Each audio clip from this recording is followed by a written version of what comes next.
My secret ingredient is a service mentality, a service mindset. So I approach my work and life in general, but in the work context, I approach everything from the point of view that I'm a service provider to my customers, and to my team, my employees, and to our partners.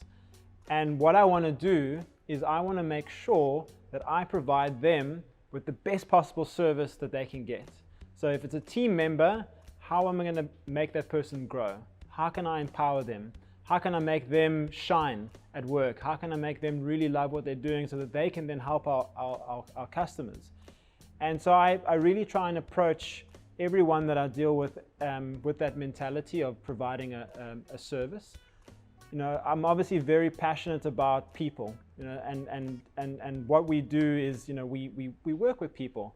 And so I'm passionate about that. I really love when people come and work for us and they grow and they become successful. I really love when I see a customer and they said, wow, before you came along, this was a big problem in my life. You don't understand how much of a difference you have made to myself and my family.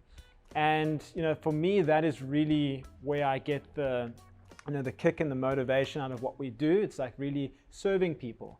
And so my secret sauce is service mentality.